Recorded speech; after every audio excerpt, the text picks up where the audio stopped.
Ezra chapter 9. After these things had been done, the leaders came to me and said, "The people of Israel, including the priests and Levites, have not kept themselves separate from the neighboring peoples with their detestable practices, like those of the Canaanites, Hittites, Perizzites, Jebusites, Ammonites, Moabites, Egyptians, and Amorites. They have taken some of their daughters as wives for themselves and their sons, and have mingled the holy race with the peoples around them, and the leaders and officials have led the way in this unfaithfulness." When I heard this, I tore my tunic and cloak, pulled hair from my head and beard, and sat down appalled. Then everyone who trembled at the words of the God of Israel gathered around me because of the unfaithfulness of the exiles. And I sat there appalled until the evening sacrifice. Then at the evening sacrifice I rose from my self-abasement, with my tunic and cloak torn, and fell on my knees with my hands spread out to the Lord my God, and prayed.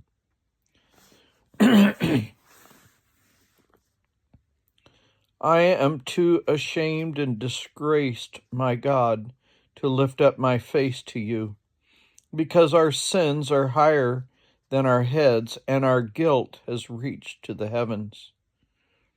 From the days of our ancestors until now, our guilt has been great.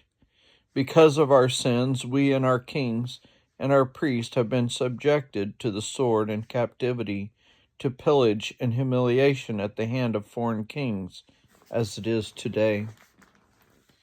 But now, for a brief moment, the Lord our God has been gracious in leaving us a remnant and giving us a firm place in his sanctuary, so our God gives light to our eyes and a little relief to our bondage. Though we are slaves, our God has not forsaken us in our bondage. He has shown us kindness in the sight of the kings of Persia. He has granted us new life to rebuild the house of our God and repair its ruins, and has given us wall protection in Judah and Jerusalem. But now, our God, what can we say after this?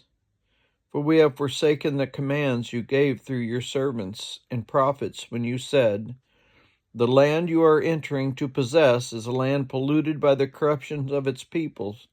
By their detestable practices they have filled it with their impurity from one end to the other. Therefore do not give your daughters in marriage to their sons, or take their daughters for your sons.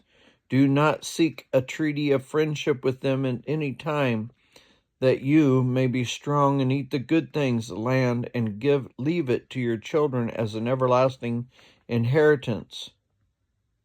What has happened to us is a result of our evil deeds and our great guilt, and yet, our God, you have punished us less than our sins deserve, and have given us a remnant like this. Shall we then break your commands again and intermarry with the peoples who commit such detestable practices?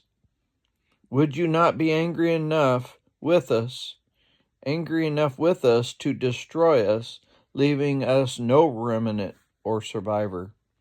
Lord, the God of Israel, you are righteous. We are left this day as a remnant. Here we are before you in our guilt, though because of it not one of us can stand in your presence.